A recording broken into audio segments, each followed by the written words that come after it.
सबका स्वागत किया जाएगा। थोड़ी देर सुन लेना।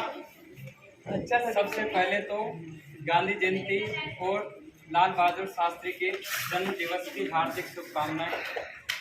देखो, मैं गांधी जी के बारे में इतना सा बदल रहा हूँ, केवल 2 लाइनें में गांधी जी के बारे में बता देता हूँ, तो उसके पूरी जिंदगी में उन्होंने कितना बड़ा काम किया है और वो कितने बड़े आदमी थे उसका अंदाजा आपको हो जाएगा।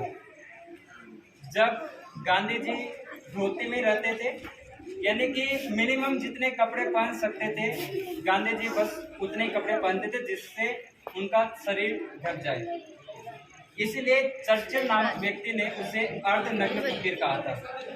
अर्धनग्न फकीर का मतलब आधा नंगा है, आधा नंगा फकीर उसे कहा था। 1:30 और एक बार क्या हुआ, इंग्लैंड का राजा था, और आज का इंग्लैंड नहीं है, उस टाइम पे दुनिया का 2/3 भाग का राजा हुआ करता था, किंग जॉर्ज पंचम।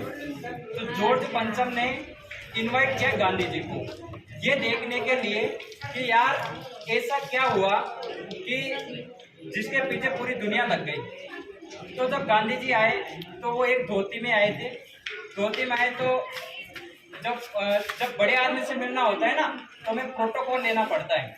और जब प्रोटोकॉल वाला ने देखा कि यार गांधी जी तो धोती में आ गए, है ना, फिर उससे जाके जॉर्ज पंचम से जाके कहा कि वो जो गांधी जी है वो तो धोती में आ गए।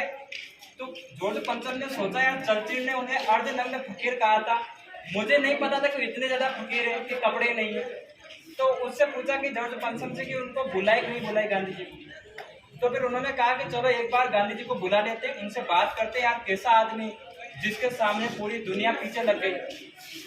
तो जब गांधी जी को बुलाया तो सबसे पहले उसने एक ही क्वेश्चन पूछा कि गांधी जी आपके कपड़े कहाँ हैं।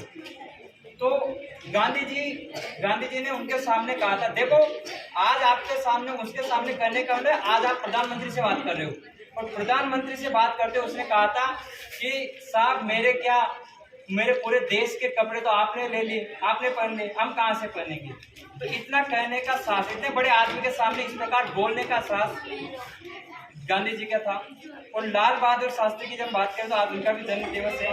ये भारत के दूसरे नंबर के प्रधानमंत्री थे, और यदि मुझसे पूछा जाए तो लाल बहादुर शास्त्री अब तक के सबसे अच्छे प्रधानमंत्री रहे हैं। क्योंकि जो पहला अटैक हुआ था पाकिस्तान पे, पहला अटैक जो किया गया था वो लाल बहादुर शास्त्री के शासनकाल में किया गया था। जब उनसे आके कहा ना सेना अध्यक्षों ने कि साहब वो पाकिस्तान वाले तो आते हैं छुपके से और मार के चले जाते हैं, तो लाल बहादुर शास्त्री ने कहा कि तुम भी जाके मारो। तो उन्होंने कहा कि वो तो आते हैं, मार के जाते हैं और वापस उनकी सीमा के अंदर चले जाते हैं, बॉर्डर पार चले जाते हैं। तो लाल बहादुर शास्त्री ने कहा कि तुम बॉर्डर पार जाके तुम भी मारो उनको। तो सेनाध्यक्ष ने कहा कि तो युद्ध हो जाएगा फिर। तो लाल बहादुर शास्त्री ने एक बात कहा था कि देश की जनता को बचाने के लिए चाहे शांति हो या युद्ध करना ही चाहिए। और ये जो लाल बहादुर शास्त्री हैं ये केवल 5 फुट 4 इंच के व्यक्ति थे, यानी कि थोड़े चिकने व्यक्ति थे।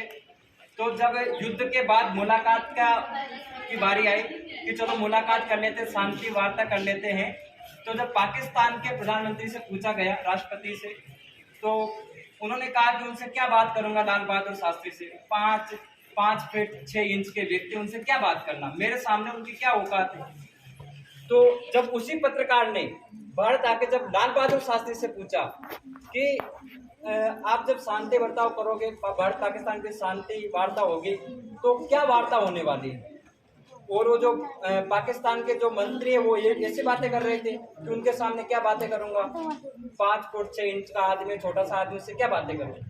तो लाल बहादुर शास्त्री ने कहा था कि देख लेना, युद्ध समाप्त हो जाने दो, और जब वार्ता होगी ना तो असर ये होगा कि मैं नजर उठा के बात करूंगा और वो नजर झुका के बात करेगा। इसी के साथ में सभी गांधी जयंती की हार्दिक शुभकामनाएं।